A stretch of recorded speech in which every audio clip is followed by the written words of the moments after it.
You're listening to the 10-Minute Bible Hour podcast, where we do fast, fun, free daily deep dives into books of the Bible. And right now, we're going through Esther. There's a delightful lady named Sharon who looked me up on the Twitters over the weekend. And she said to me in so many words, big time paraphrase is mine here, "These timelines are confusing. It feels like the stories jump around. Could you clarify how all of this fits together for me?"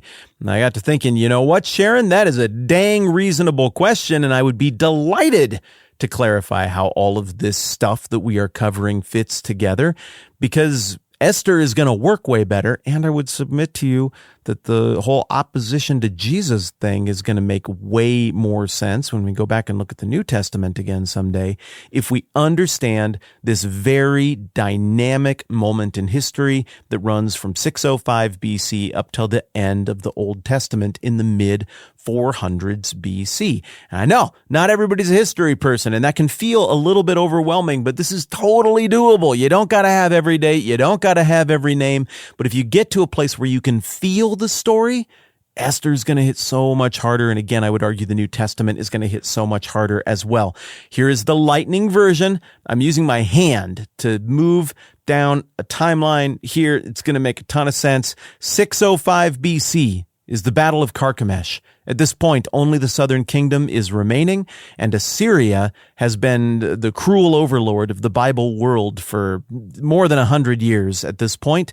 But in 605 BC, they meet their match, and Assyria goes into a tailspin, and they are replaced by the new Babylonian Empire under the leadership of Nebuchadnezzar. Well, about 20 years after the Battle of Carchemish that sees the Babylonians move up the ladder and the Assyrians move way down, Nebuchadnezzar sets his sight on Jerusalem, and as the prophets predicted, he destroys the temple and takes the Jews away as captives to Babylon, where they live in captivity for roughly the next 50-ish years until Cyrus the Great of Persia, as the prophets predicted, rises up, defeats Babylon, and establishes the new Persian Empire. And then really just about a year after that happens, he declares that the Jewish captives can go free, as the prophets predicted, and rebuild the temple in Jerusalem. So under the leadership of a direct descendant of David, who would be king if there was still a kingdom, named Zerubbabel, they go back and they start rebuilding. But then in the mid-500s, according to the book of Ezra, which we've been looking at for the last few days, the local enemies of the Jews try to thwart the building program, and the thing grinds to a halt for a period of time. A few years later, in 522 BC, Darius the Great replaces the sons of Cyrus the Great, who's now dead, and Darius establishes himself as the new king of Persia, and shortly into his reign, he is reminded that this building project was actually commissioned by Cyrus back in Jerusalem, and it should be going on. So things fire back up, and the temple is completed in the 5 teens BC. This is amazing news. This is great. Darius does a bunch of other things. He has adventures and wars all around the world, including famously with the Greeks, but he dies in 486 BC and is replaced by his son Xerxes. We think this is the king of the book of Esther, somewhere around 482, or maybe a little bit on the other side of 480 in the 470s. The events of the book of Esther occur. She becomes queen. She does brave things to save her people.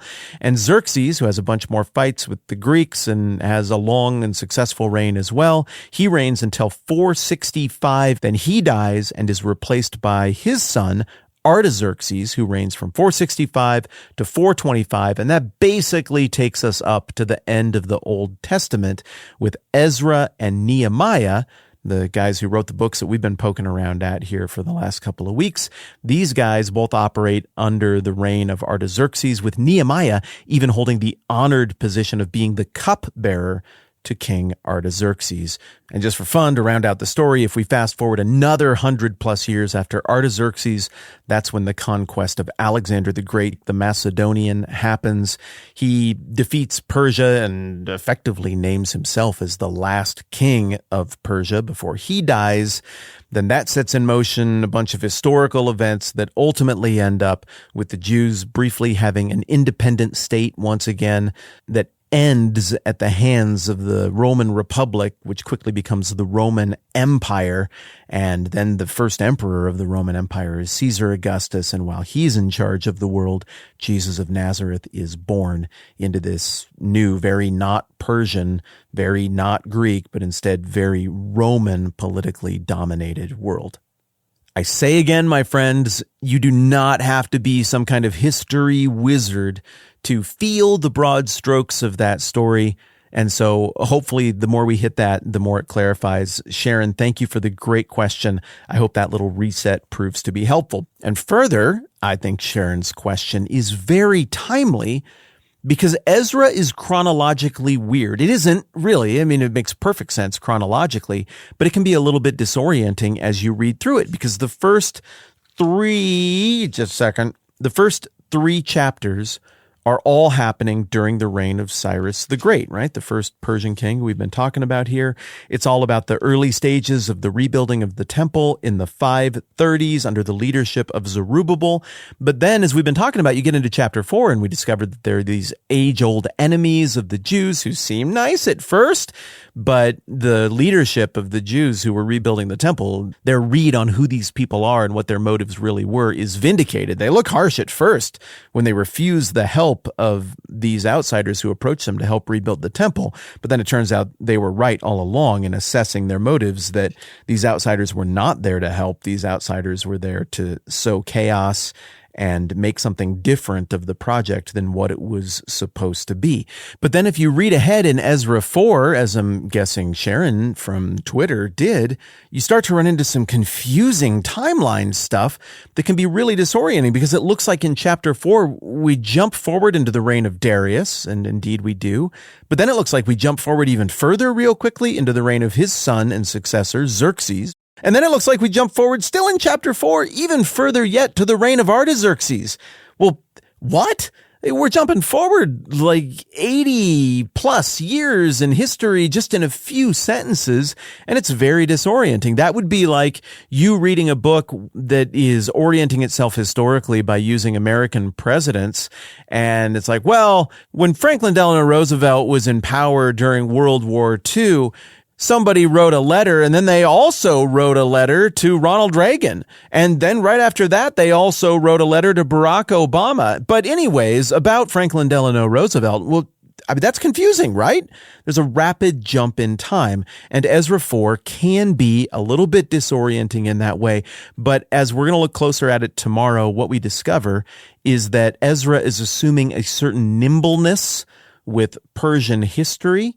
And what he's doing here in the middle of Ezra chapter 4 is he's giving us a historical aside that jumps forward in time to the years when he was alive, because Ezra was a contemporary of Artaxerxes in the mid-400s. And here in the beginning of the book of Ezra, he's writing about things that happened way before his lifetime, a generation or two earlier, way back during the reign of Cyrus the Great. So what Ezra is doing in chapter 4 is he's doing a little historical aside and demonstrating historical continuity. They're like, oh, these forces were at work, these challenges were at work, jumping all the way forward into the time even of my lifetime. And then he gets done with that little aside, throws a closed parentheses on it, and jumps back into the narrative in the process of getting the temple rebuilt in the first place back in the 500s. Maybe that last part was more confusing than helpful, but tomorrow as we track forward in the narrative of Ezra, and really I think we've only got a couple days left in Ezra, so we're going to make some big progress tomorrow and the next day. I think as we get back into that, you will track with the historical narrative timeline device that Ezra is employing, and we should come out of this really clear on that timeline instead of a little bit muddy on that timeline. So Sharon, you are my internet hero of the weekend. That is a great question. Thank you for asking a question I bet a lot of people were asking. And tomorrow we'll pick it back up looking at this bizarre historical road rage incident where for 60, 70, 80 years, the enemies of the Jews oppose them aggressively with every single new king who comes along. And I think those will be fun stories as well. I love the fact, my friends, that we are studying a book that we can cross-reference with history, real people, real places, real times. It makes the story come to life because the story is alive because the story did happen in these environments, and the work we're putting in now will not come back empty for us. We're going to get a lot out of this moving forward. I'm grateful to you for being up to it.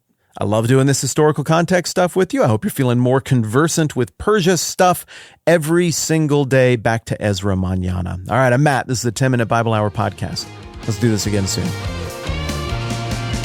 Thank you to all of you who have taken the time to leave a rating and review on your podcast apps. We're grateful because it's encouraging and it helps new people find their way here.